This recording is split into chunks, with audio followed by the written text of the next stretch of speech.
Hi friends, welcome to my exam 100. இது வரைக்கும் நம்ம சேனலை சப்ஸ்கிரைப் பண்ணாங்க, சப்ஸ்கிரைப் பண்ணிக்கோங்க. பக்கத்தில் ஒரு பெல் பட்டன் வரும், அதையும் கிளிக் பண்ணிக்கோங்க. ஸோ இன்றைக்கி நம்ம இந்த வீடியோவில் எதை பற்றி பார்க்க போகிறோன்னா, ஆவினில் 275 போஸ்ட் என்றைக்கு தான் போட்டாங்களோ அன்னையிலேருந்து எக்கச்சக்க கால்ஸ், மெசேஜ், கமெண்ட்ஸ்னு போட்டு எக்கச்சக்க டவுட்ஸ் கேட்டிருக்கீங்க.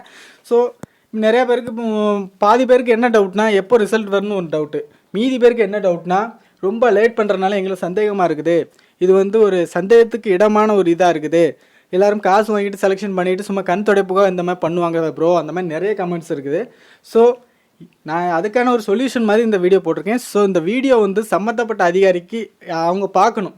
ஸோ அதுக்காக நீங்கள் அதிகமாக ஷேர் பண்ணும்போது எவ்வளோ வீடியோ ட்ரெண்ட் ஆகுது. ஸோ இந்த வீடியோ நீங்கள் அதிகமாக ஷேர் பண்ணும்போது சம்மந்தப்பட்ட அதிகாரிகள் பார்க்க வாய்ப்பு இருக்குது.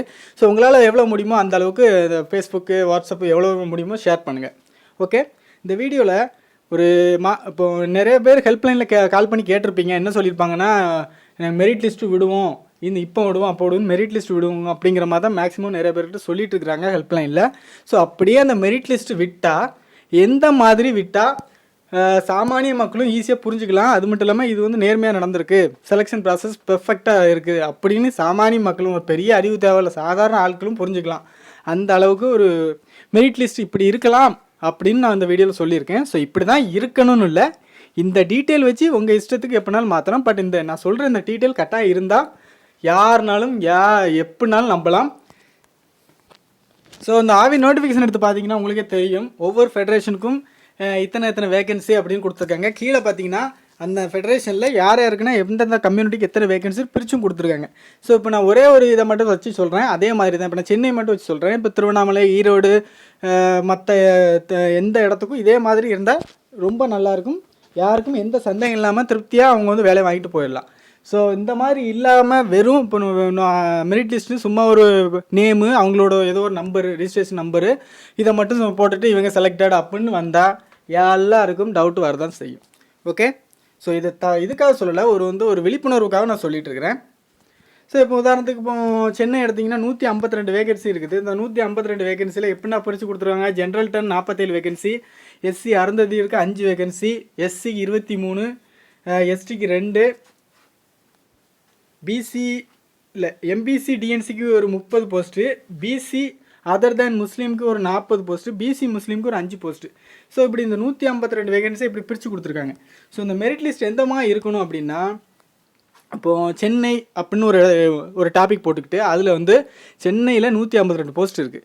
ஸோ அதில் ஜென்ரல் 10 ஜென்ரல் பொது பிரிவினர் அப்படின்னு ஒரு ஹெட்டிங் போட்டுட்டு அதில் 47 போஸ்ட் இருக்குது. அந்த 47 போஸ்ட்டில் ப்ரையாரிட்டி ஜென்ரல் 10 வேலை கொடுக்குறேன்னு சொல்லியிருக்காங்க. ஃபஸ்ட்டில் பாருங்கள், ஜென்ரல் 10 ப்ரையாரிட்டி ஜென்ரல், அந்த 10 வேகன்சி அந்த ஹெட்டிங்கை போட்டு அதில் அந்த 10 பேர் யார் அப்படின்னு டீட்டெயில் இருக்கணும். ஸோ அந்த டீட்டெயில் எந்த மாதிரி இருக்குன்னு நான் பின்னால் சொல்கிறேன். ஸோ அதே மாதிரி ஜென்ரல் நான் ப்ரையாரிட்டி விமன், ஆதரவற்ற விதவைகள், அவங்களுக்கு ஒரு 2 வேகன்சி கொடுக்குறேன்னாங்க. ஸோ அந்த 2 வேகன்சி எந்த ஆதரவற்ற விதவை கொடுத்துருக்காங்க. ஸோ அது ஒரு ஹெட்டிங் போட்டு அந்த 2 ஆதரவற்ற விதவை டீட்டெயில்ஸ். ஸோ இந்த மாதிரி இப்போ ஜென்ரல் 10க்கு இந்த மாதிரி எஸ்சி, எஸ்டி, பிசி, எம்பிசி எல்லாத்துக்கும் இதே மாதிரி கொடுக்கலாம். ஸோ இது ஒரு பெரிய வேலைங்கிறதே கிடையாது. வெரி ஈஸி மெத்தட் தான், சிம்பிளாக முடிச்சுட்டு போயிடலாம். ஸோ மெரிட் லிஸ்ட் இந்த மாதிரி கொடுத்தா எவனும் வாய திறக்க மாட்டான். நீங்கள் பெர்ஃபெக்டாக நாங்கள் பண்ணியிருக்கோன்னு அந்த அதிகார ரீதியாகவும் அவங்களும் நினச்சிக்கலாம், மக்களும் பெர்ஃபெக்டாக அருமையாக பண்ணியிருக்காங்கப்பா, நேர்மையாக பண்ணியிருக்காங்கன்னு மக்களும் நினச்சிக்கலாம். ஸோ அந்த எந்த மாதிரி கொடுக்கலாம், ஸோ இந்த மாதிரி தான் கொடுக்கணும். நான் சொல்லியிருப்பேன், உங்களுக்கு புரிஞ்சுக்கணும்னு நினைக்கிறேன். ஒரு ஹெட்டிங் போட்டு இந்த 10 வேகன்சி யார் கொடுத்துருக்காங்க, அந்த 2 வேகன்சி யார் கொடுத்துருக்காங்க, இந்த மாதிரி ஒவ்வொரு ஃபெடரேஷன் யூனிட்டுக்கும் இந்த மாதிரி தனித்தனியாக டீட்டெயிலாக கொடுத்தா பெர்ஃபெக்டாக இருக்கும். ஸோ அது இப்போ எப்படி அந்த மெரிட் லிஸ்ட்டை என்னென்ன டீட்டெயிலாக இருக்கணும், கட்டாயம் இருக்கணும் அப்படிங்கிறத சொல்கிறேன் பாருங்கள். ஸோ அந்த அப்ளை பண்ண கேண்டிடேட்டோட ஃபோட்டோ கட்டாயம் இருக்கணும், ஃபோட்டோ இருக்கணும். 2வது அவங்களோட பெயர், 3வது அவங்களோட அட்ரஸ்னால் ஃபுல் அட்ரஸ் இருக்க தேவையில்லை. ஸோ அவங்களோட privacy problem. So full address தேவையில்லை, அவங்க எந்த ஊர் எந்த மாவட்டம், இந்த 2 டீட்டெயில் மட்டும் இருந்தாலும் போதும் அட்ரஸ் காலமில். ஸோ அவங்களோட 10th என்ன மார்க்கு, 12th அல்லது ஐடிஐயில் என்ன மார்க்கு, அவங்களோட வெயிட்டேஜ் மார்க் என்ன. வெயிட்டேஜ் மார்க் உங்களுக்கு தெரியும். ஸோ 10th 12th வச்சு 100க்கு வெயிட்டேஜ் மார்க் பண்ணியிருப்பாங்க. ஸோ அந்த வெயிட்டேஜ் மார்க் என்ன, அவங்க என்ன ஸ்கூலில் படித்தாங்க.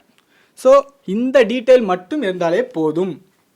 ஸோ இந்த டீட்டெயிலை வச்சு மெரிட் லிஸ்ட்டை நான் ஃபஸ்ட்டு சொன்ன மாதிரி ஒவ்வொரு கேட்டகரி வைஸாக பிரித்து அந்த 5 வேலை இந்த 5 பேருக்கு கொடுத்துருக்கு, அந்த 10 வேலை இந்த 10 பேருக்கு கொடுத்துருக்கு. ஸோ அந்த 10 பேர் கொடுத்துருக்குது அந்த 10 பேரோட மெரிட் லிஸ்ட்டும் இந்த மாதிரி இருக்கணும். ஸோ இந்த 2 பேரோட மெரிட் லிஸ்ட்டும் இந்த மாதிரி இருக்கணும். ஸோ இந்த மாதிரி மொத்தமாக 275 வேகன்சிக்கும் இந்த மாதிரி கேட்டகரி வைஸாக பிரித்து டீட்டெயில்டாக கொடுத்தாங்க. ஒரு பிடிஎஃபாக மெரிட் லிஸ்ட்டு அந்த மாதிரி விட்டாங்க, ஒரு 50 பேஜுக்கு விட்டாங்கன்னா பர்ஃபெக்டாக இருக்கும். ஸோ இந்த வீடியோ அதிகமாக ஷேர் பண்ண சொல்லியிருந்தேன். ஸோ இதை நிறைய பேர் எதுக்காக இந்த வீடியோ போடுறேன்னா, நிறைய பேர் ஒரு அவேர்னஸ் இல்லாமல் நிறைய பேருக்கு சந்தேகம் வருது. அது நியாயம்தான், அந்த சந்தேகத்தை தப்புன்னு சொல்ல முடியாது. அந்த சந்தேகத்தை நான் யார் சரி பண்ணணும்னா அந்த நிர்வாகம் தான் சரி பண்ணணும். ஸோ அந்த மெரிட் லிஸ்ட் இந்த மாதிரி விட்டாங்கன்னா பர்ஃபெக்டாக இருக்கும்.